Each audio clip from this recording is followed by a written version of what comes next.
Sauron was not only the Dark Lord and bane of the free peoples, he was also a master of the dark arts, whose subordinates, though utterly subservient to the Dark Lord, rose to become powerful in their own rights. First and foremost, there are the Ringwraiths, the 9, who had gained a twisted form of immortality, exuding an aura of darkness and causing fear in all mortal beings who came near them. But at the end of the Third Age there was another, an exiled mortal who rose to power among the servants of Mordor, all the way to the highest position attainable. He was the cruel Lieutenant of Barad-dûr. He was the Mouth of Sauron.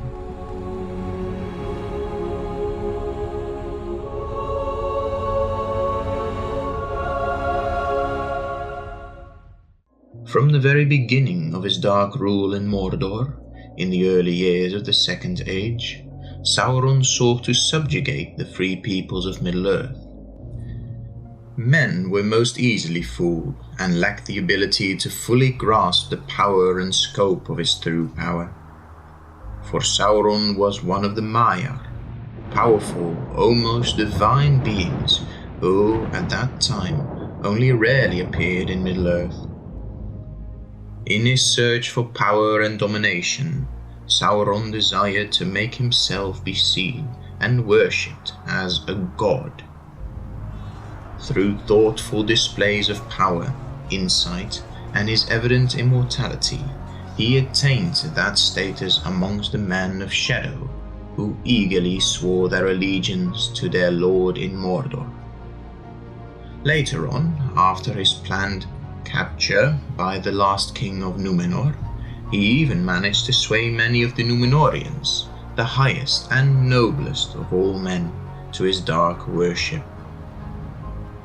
During Sauron's stay in Númenor, many of his high followers sailed east, settling in Middle-earth and becoming known as the Black Númenóreans.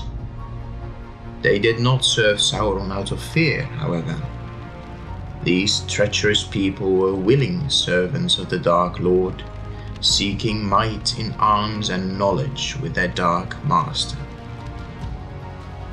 Second only to the Nazgûl, these people were the most powerful and loyal servants of the Dark Lord of Mordor.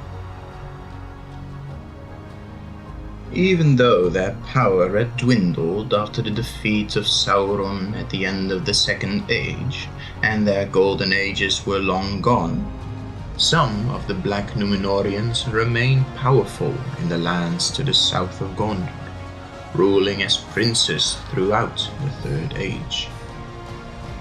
When Sauron once again returned, the Black Númenóreans immediately recognized him as their immortal lord and master. It is from amongst their ranks that the individual later known as the Mouth of Sauron would hail. When Sauron re-entered Mordor 10 years after the White Council expelled him from Dol Guldur, one specific Black Númenórean offered his services. He was taught many things as he rose through the ranks. Dark knowledge, forbidden arts and sorcery not meant for mortal human ears. For many years he devoted himself to his service to the Dark Lord. He studied the dark teachings, gave himself completely to his master, and left his previous life behind, even forgetting his own name over the years. As the War of the Ring began, he was only known as the Mouth of Sauron, though an earlier manuscript says his name could possibly have been Mordor, which would have meant Black Knight. The Mouth of Sauron was indeed very intelligent and talented beyond measure, which is why he rose ever higher in the favor of his master, ultimately becoming one of his most trusted servants. Eventually, he was granted the title of Lieutenant of Barad-dûr itself, the most powerful fortress in Middle-earth since the ancient times. He was considered crueler than any orc, and knew many of Sauron's thoughts and plans. One of these was that after the destruction of Gondor, Isengard would be ruled by him, the Mouth of Sauron, and all lands west of the Misty Mountains would have fallen under his rule. On March 25th of the year 3019 of the Third Age, he was called to negotiate with the captains of the West, who had led their troops to the gates of Mordor to demand the immediate surrender of Sauron. The Mouth of Sauron was clad in black when he rode at the head of the embassy from the Dark Tower. Tall and evil, flanked by a small company of black-harnessed soldiers. He rode high on his horse, if it was a horse, for it was much taller than any ordinary horse, a head resembling a skull, with red flames that blazed from its nostrils and dark eye sockets. His demeanor was harsh, cruel, and downright insolent.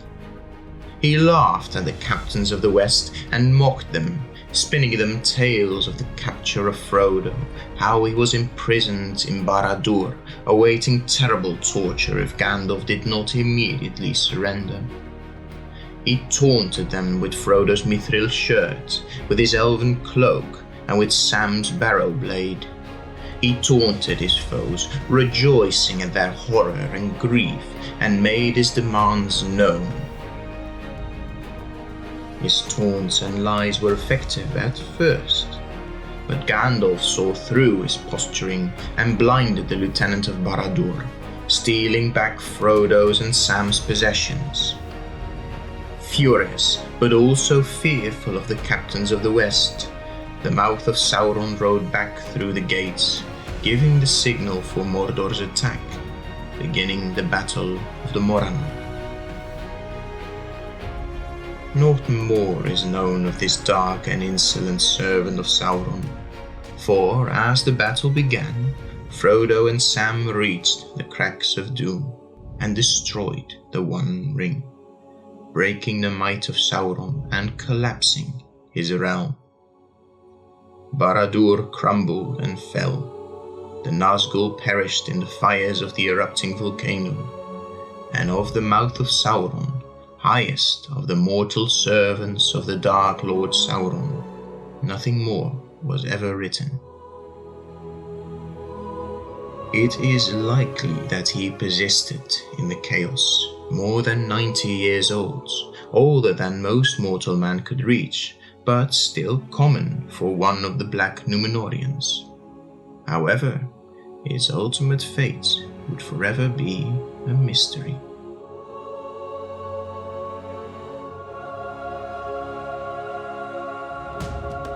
Thus we conclude this chapter and this video. Did the story surprise you? Let us know in the comments. If you enjoyed it and would like to learn more of the world of Tolkien, be sure to subscribe and click the bell icon to be notified when Mysteries of Westerness returns to Arda. This has been Irgikor Kuruvane, and I wish you all Namarie Neldonyar.